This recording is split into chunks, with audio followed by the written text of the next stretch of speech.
A ver, ¿cómo es posible que un país gigantesco, que estaba prácticamente en la ruina, consiga resurgir en apenas unas décadas? Pues eso es justo lo que vamos a desgranar hoy, la increíble transformación de Rusia desde el año 2000. Para entender la Rusia actual, es que no queda otra, hay que viajar atrás en el tiempo. Vámonos al año 2000. La situación era complicadísima. El país estaba literalmente de rodillas. La economía en caída libre y la gente había perdido casi toda la esperanza después de una década de los 90 que fue durísima. Y justo en ese momento de caos aparece una nueva figura en la presidencia, Vladimir Putin. Y llega con una promesa muy, muy clara. Se acabó el desorden. Su objetivo era restaurar la estabilidad y volver a construir un Estado fuerte. Vale, para analizar esta transformación vamos a seguir una especie de hoja de ruta con 6 puntos clave. Empezaremos en ese caótico año 2000. Luego veremos qué movió su economía. Después, cómo se centralizó el poder. Echaremos un vistazo a la sociedad, la ciencia y la cultura. Analizaremos su papel en el mundo y, para terminar, nos asomaremos a los retos que tiene por delante. Venga, pues vamos por partes. Lo primero es lo primero. En esos primeros años, el nuevo gobierno se centró en una cosa: poner orden. Y sobre todo, en reconstruir el orgullo nacional, que estaba por los suelos. Esa idea de un país fuerte, unido, pues mira, funcionó. Caló muy hondo en la gente y le dio al gobierno un apoyo popular brutal desde el primer momento. Y ahora, hablemos de economía, porque aquí hay una palabra mágica que lo cambia todo, que es la clave de bóveda de esta recuperación: la energía, los gigantescos recursos naturales del país. Fijaos bien en este gráfico, que es muy revelador. Las barras suben como un cohete.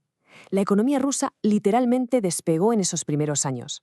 Y nos podríamos preguntar, ¿cuál fue el combustible para ese despegue? Pues muy sencillo, el petróleo y el gas.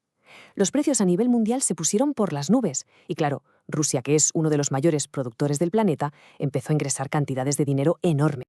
Y con todo ese dinero fresco entrando gracias a la energía, el gobierno se marcó dos objetivos prioritarios. El primero, liquidar la deuda externa tan gigantesca que arrastraba el país. Y el segundo, fortalecer su moneda, el rublo, para que dejara de estar por los suelos y recuperara la confianza. Pero ojo, el cambio no fue solo económico, ni mucho menos. En la política también hubo una reorganización total. Vamos a ver cómo se reconfiguró por completo la estructura del Estado. Y esto nos lleva a la pregunta del millón: ¿cómo controlas de verdad el país más grande del mundo? Es un desafío logístico y político tremendo. La solución que se puso en marcha fue clara: centralizar el poder. Para conseguirlo, se diseñó un sistema que se conoce como la vertical del poder. Es un concepto clave. Imaginemos una pirámide, ¿vale? Arriba del todo está el presidente, que toma las decisiones importantes, y esas decisiones bajan en línea recta, sin desviaciones, hasta los responsables de cada una de las regiones. El objetivo: que todo el país reme en la misma dirección. ¿Y esto cómo se hizo en la práctica? Pues, simplificándolo mucho, se basó en 3 pilares. Primero, nombrar supervisores en las provincias que respondían directamente ante el presidente. Segundo, reorganizar instituciones clave del Estado. Y tercero, un punto muy importante, limitar el inmenso poder que tenían los llamados oligarcas, esas figuras súper ricas que habían ganado muchísima influencia en la década anterior. Bien, ya hemos visto la economía y la política, pero un país es muchísimo más que eso, ¿verdad? Es su gente, su cultura. Así que ahora vamos a sumergirnos en la sociedad rusa, en su ciencia y en su cultura. Para empezar, hay que entender una cosa.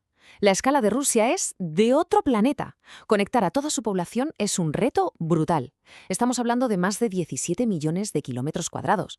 Es, con muchísima diferencia, el país más grande de la Tierra. Tan grande que, para que nos hagamos una idea, el país cruza 11 usos horarios. 11. Por eso, infraestructuras como el mítico tren transiberiano, que une Europa con el Pacífico, no son un lujo, son absolutamente esenciales para mantener el país vertebrado. Y claro, con esta historia y esta escala, no sorprende que Rusia tenga una tradición cultural y científica potentísima. Pensemos en su literatura, su música, el ballet. La base de todo esto es una apuesta muy fuerte por la educación. De hecho, su tasa de alfabetización es de casi el 100%, una de las más altas del planeta. Y esa tradición científica no es cosa del pasado, para nada. Sigue muy, muy viva hoy. Rusia sigue siendo una superpotencia en la exploración espacial con Roscosmos, pero también ha creado su propio ecosistema digital, con sus buscadores de Internet y redes sociales. Además, es un jugador clave en campos súper avanzados como la ciberseguridad, la investigación nuclear o el desarrollo de vacunas. Todo esto nos lleva, lógicamente, al siguiente punto. ¿Y qué papel juega Rusia en el tablero mundial hoy en día? Bueno, pues su gran objetivo ha sido, claramente, volver a ser un actor global de primer nivel, recuperar esa influencia perdida. Sus relaciones exteriores son un puzzle. Por un lado, ha tejido alianzas muy fuertes con gigantes asiáticos como China o la India, y también con el grupo de los BRICS. Pero por otro lado, la relación con los países de Occidente ha sido mucho más complicada, con épocas de muchísima tensión. La filosofía que guía su política exterior se resume en una idea, la de un mundo multipolar. ¿Y esto qué quiere decir? Pues básicamente que en lugar de un mundo dominado por una única superpotencia, apuestan por un escenario global donde el poder esté más repartido, con varios centros de influencia que se hagan contrapeso. Perfecto. Y tras este recorrido por las últimas décadas, toca mirar hacia adelante. ¿Cuáles son los grandes retos que tiene Rusia en el horizonte? Echadle un vistazo a este gráfico, porque habla por sí solo. Esa porción gigante del pastel lo deja clarísimo. La economía rusa tiene una dependencia enorme de la exportación de petróleo y gas. Y ese, precisamente, es su gran talón de Aquiles. Si los precios de la energía caen en picado, toda la economía del país se resiente. Así que el principal desafío es evidente: diversificar su economía para no depender tanto del gas y del petróleo. Pero no es el único.